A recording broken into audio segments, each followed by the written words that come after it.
patch represents us and our mission and what we believe. Dignity, honor, respect to our fallen, care, service, support to their families. That's what we're about. That patch is us and what we truly believe.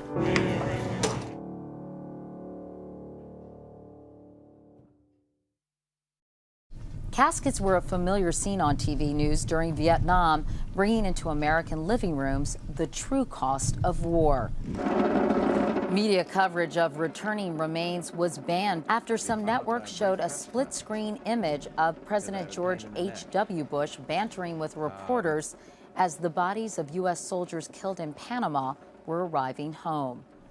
The Pentagon has reversed its long-standing policy of not allowing news coverage of the coffins of returning U.S. troops killed in action. I have decided that the decision regarding media coverage of the dignified transfer process at Dover should be made by those most directly affected, on an individual basis by the families of the fallen.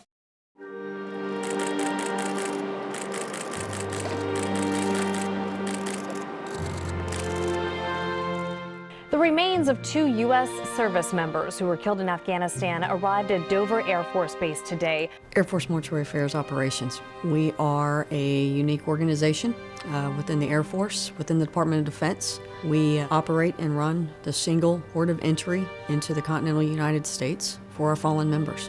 And we have the great honor of caring for them and providing them their final respects.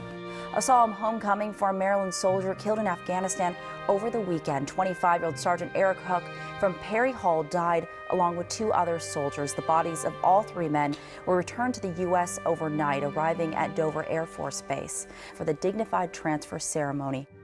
What is a dignified transfer? It is the movement of one of our fallen heroes from the plane that has brought them back from wherever it was that they died to our transfer vehicle, and then that transfer vehicle comes to the mortuary.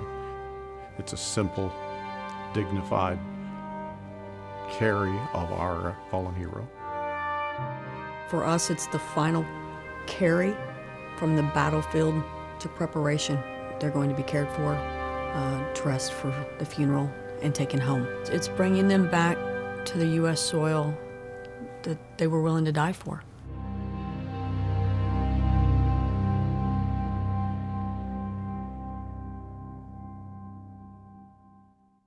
Everybody at Dover works very hard to be sure that every dignified transfer is like every other one, that there is no preference for a higher or a lower ranking or one service over another, and we want that dignity, honor, and respect to be at the same level every time. We're very sensitive to everything that happens on the flight line. If you were to watch it in the movement, the care, you can see the feeling on the members' faces when we carry that fallen. Every single one of them is special to us. They practice hour after hour after hour for something that looks really very simple. If somebody is half out of step, the family's not going to see it, but we never want that mission to begin to degrade until we're just carrying a box, because that's not what it is. That's one of our heroes. That's an extended family member for everybody who works in the military. That is my brother or my sister who chose to serve and to fight for what we believe and to defend our way of life. Part of by honoring them and caring for them is caring for their family. Part of caring for that family is honoring their service. Families serve.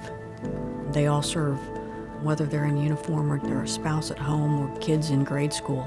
They move with the member, they support the member when they're deployed or TDY, and they serve by giving us their member for that time.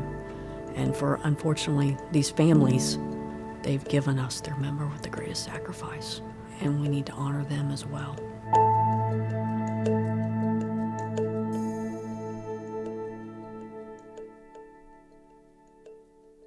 There are 2 primary sides to the work of this chaplain.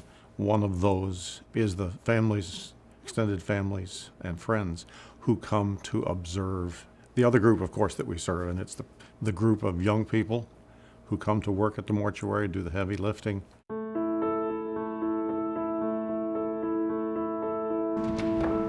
I think it's hard for lots of folks, and particularly for young folks who have not gone through anything like this. I think the risk is keeping a healthy perspective, which is part of what we do every day with our resiliency program. All right, so today we're going to talk about the 5 love languages and what that means. So everyone has a different communication style. My name is Sergeant Smith. I'm a mental health technician, and I am part of the resiliency team here. We work with the deployers as well as the permanent party people with classes, daily check-ins with them, just to get a pulse check and see how everyone is doing with their day-to-day lives, how it is being deployed away from their families, and things of that nature. Because I know when my husband came this weekend and I told him I worked, he was like, okay, really? And then when I left him in the bed at 11 o'clock over the weekend, he was just like, really? And then I come back and it's like 1 something in the morning. He's like, you was really out there, right? And I'm cold, my whole body cold because we was on the flight line. He was like, wow, okay, so now you truly understand that when I say I gotta go to work in the middle of the night, like I'm going to work. The meaning of dignity, honor, respect isn't, we're only gonna do this at between 8 and 5 in the day. Our team is out there at 2 o'clock in the morning, and then they might be out there at 6 o'clock in the morning, and then 2 o'clock that next afternoon if that's what's called for. We know that they're there for us as well. So it's no longer we're U.S. Air Force just wearing the same uniform. You're a family member, and if I need you, I can call upon you. A lot of people think resiliency means being strong all the time or being able to overcome anything. To me, that's not human. Resiliency to me means we're all going to have our bad moments, we're going to have our hard times. How do we get through that? And some of it hurts, some of it sucks. Resiliency is also appreciating those great times and making them more meaningful and enjoying the great moments that we do have. Sharing stories. We all have an amazing life. It's more amazing if you get to share it with other people and you learn about theirs.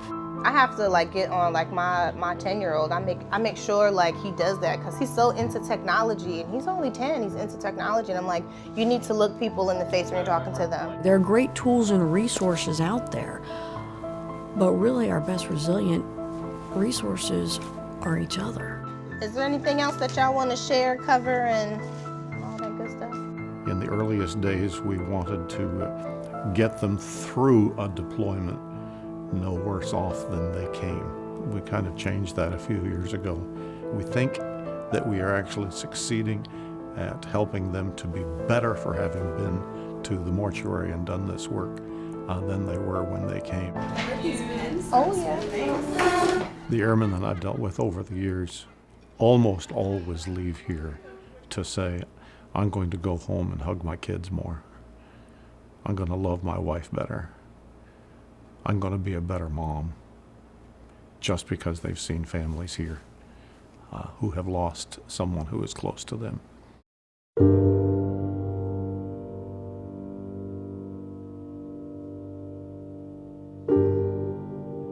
We're at the Center for the Families of the Fallen.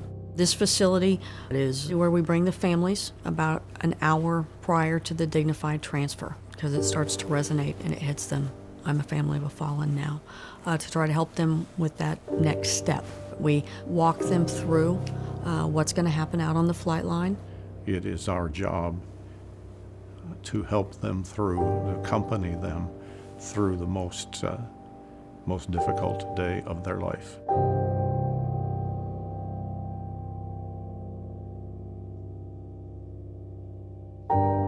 It's only 24 hours, maybe a little longer than that they have received a knock on the door.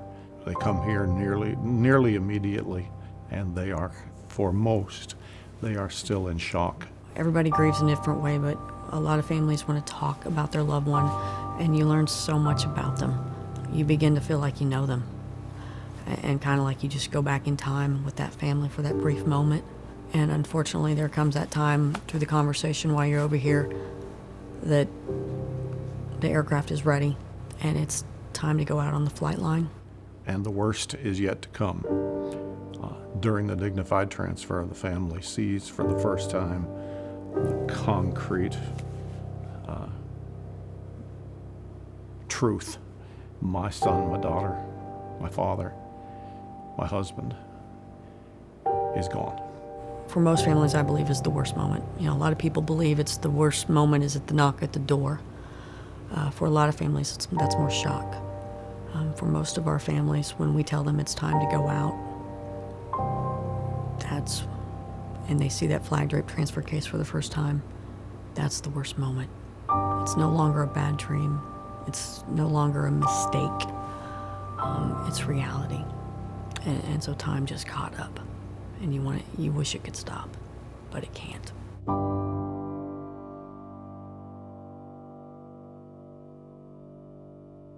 The body of a 31-year-old Chicopee native killed in Afghanistan is back in the U.S. tonight. It was a rainy day at Dover Air Force Base in Delaware as the bodies of Master Sergeants Jose Gonzalez and Luis de Leon Figueroa were returned to U.S. soil.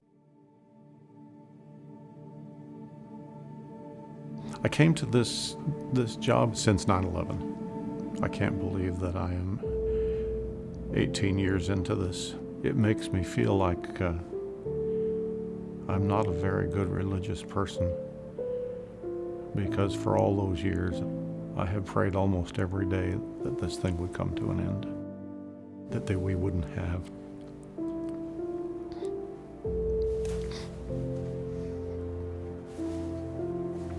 any more fallen heroes or any need for a mortuary.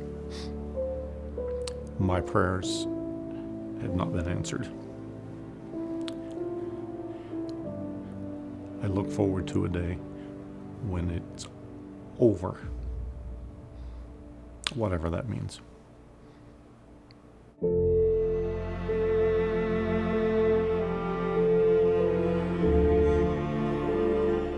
This nation was built on people willing to fight and die for it. They're volunteering to do this. They have other choices. We are a nation of opportunity. They choose. They choose to serve. And no matter what you see on the news, no matter what you see on the media or read or hear on any podcast, it is a grateful nation.